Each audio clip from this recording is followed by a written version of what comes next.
स्वागत है दोस्तों। आज हम एक ऐसे स्कैम के बारे में जानेंगे जिसमें क्या अमीर, क्या मिडिल क्लास और क्या गरीब, सभी के पैसे एक समान डूब गए।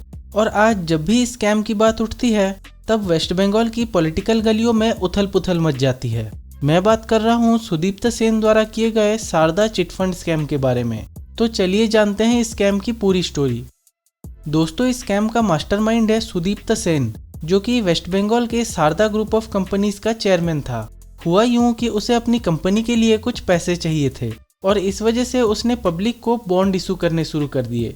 अब आप में से कई ये पूछेंगे कि बॉन्ड क्या होता है। तो होता यह है कि कई बार जब कंपनियों को पैसे की जरूरत पड़ती है तब वो बैंक के बजाय पब्लिक से पैसे लोन में लेते हैं, क्योंकि बैंकों के मुकाबले पब्लिक से उन्हें काफ़ी जल्दी और काफ़ी कम इंटरेस्ट रेट पे पैसे मिल जाते हैं। मान लीजिए किसी कंपनी को 10% इंटरेस्ट में 2 साल के लिए 1000 रुपये का लोन चाहिए, तो वो पहले 100 रुपये वाले 10 बॉन्ड बनाती है, जो कि एक सर्टिफिकेट जैसा होता है और उस पे इंटरेस्ट रेट और लोन का पीरियड लिखा रहता है।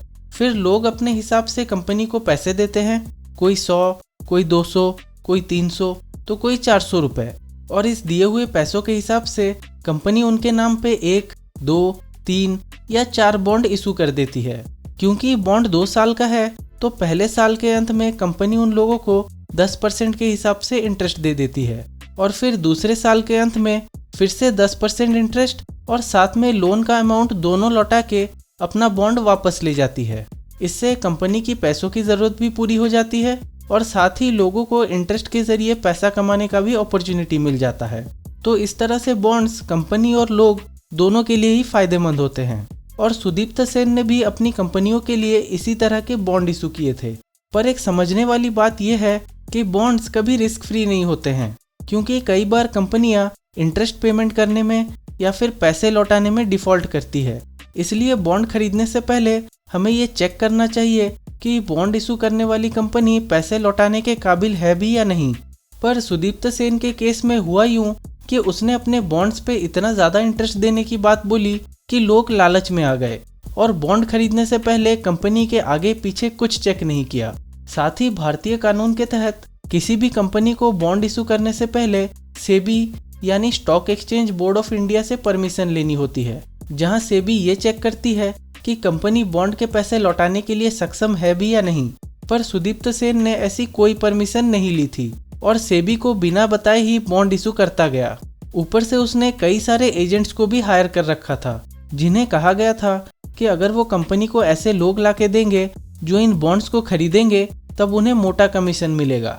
ये सुन के वो एजेंट्स अपनी गली मोहल्लों में जाके लोगों को ये बताने लगे कि कैसे सुदीप्त सेन के बॉन्ड्स खरीदने से उनका पैसा कई गुना बढ़ जाएगा। ठीक उसी तरह जिस तरह फिर हेरा फेरी मूवी में अक्षय कुमार राजपाल यादव को बोलता है 25 दिन में पैसे डबल। इसके बाद लोग दनादन बॉन्ड्स खरीदते गए।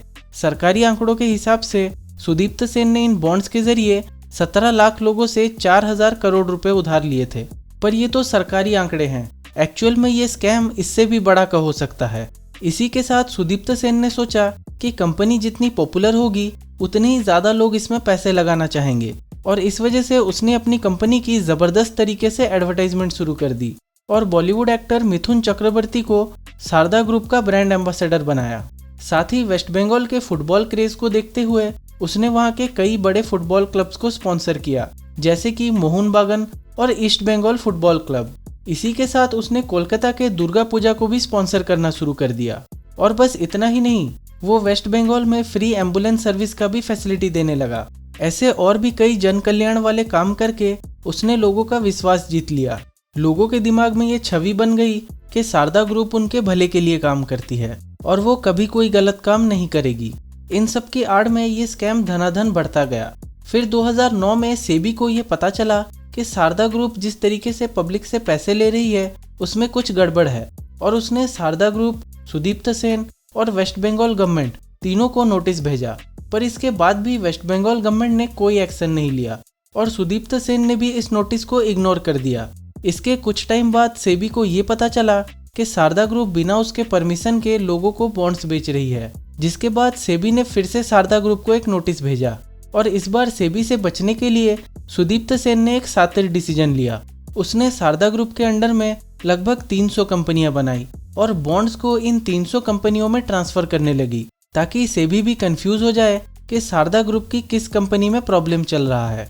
इन सब के बावजूद सेबी ने इन्वेस्टिगेशन करना शुरू कर दिया और जब सुदीप्त सेन से पूछताछ की गई तब उसने सेबी को गुमराह करने के लिए कहा कि उसकी कंपनी बॉन्ड के जरिए नहीं बल्कि चिटफंड के जरिए पब्लिक से पैसा ले रही है और ये सब कुछ एक चिटफंड है।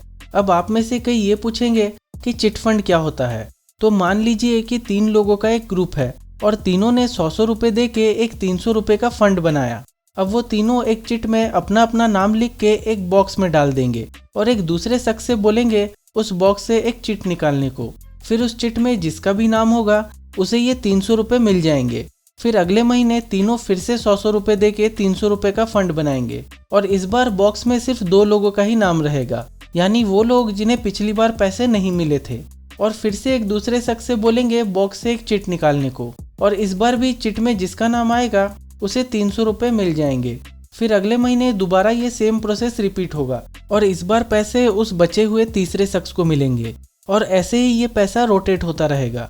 चिटफंड भी कुछ इसी तरह ही काम करता है, बस फर्क ये है कि यहाँ एक चिटफंड ऑर्गेनाइजर भी होता है जो फीस लेके चिटफंड ऑर्गेनाइज कराता है और साथ ही बॉक्स में नाम वाले चिट की जगह मेंबर्स की बिडिंग अमाउंट वाली चिट होती है और जिसकी भी बिडिंग अमाउंट सबसे कम होती है उसे उतने पैसे मिल जाते हैं और बचे हुए पैसे बाकी मेंबर्स में बांट दिए जाते हैं। मान लीजिए ऑर्गेनाइजर की फीस है 10 रुपये और सबसे कम बिड आई है 200 रुपये की, तो उस कम बिड वाले मेंबर को 200 रुपये दे दिए जाते हैं। फिर बचे हुए 100 रुपये से ऑर्गेनाइजर अपनी फीस के 10 रुपये रख लेता है और 45 रुपये बाकी दोनों मेंबर्स को लौटा देता है। अब इसमें गौर करने वाली बात यह है कि चिटफंड का पूरा कंट्रोल स्टेट गवर्नमेंट के हाथों में होता है और सेबी का इसमें कोई रोल नहीं है। इस वजह से सुदीप्त सेन को लगा कि उसके इस स्कैम को चिटफंड बताने से उसे सेबी से छुटकारा मिल जाएगा, पर यह चिटफंड स्कैम था ही नहीं, ये एक पॉन्जी स्कीम था। पॉन्जी स्कीम्स में शुरुआती समय में लोगों से पैसे लिए जाते हैं और उन्हें ठीक ठाक और टाइम पे इंटरेस्ट भी दिया जाता है ताकि उन लोगों को स्कीम पर विश्वास हो जाए और वो लोग आगे जाके दूसरे लोगों को भी इस स्कीम में पैसा लगाने बोले।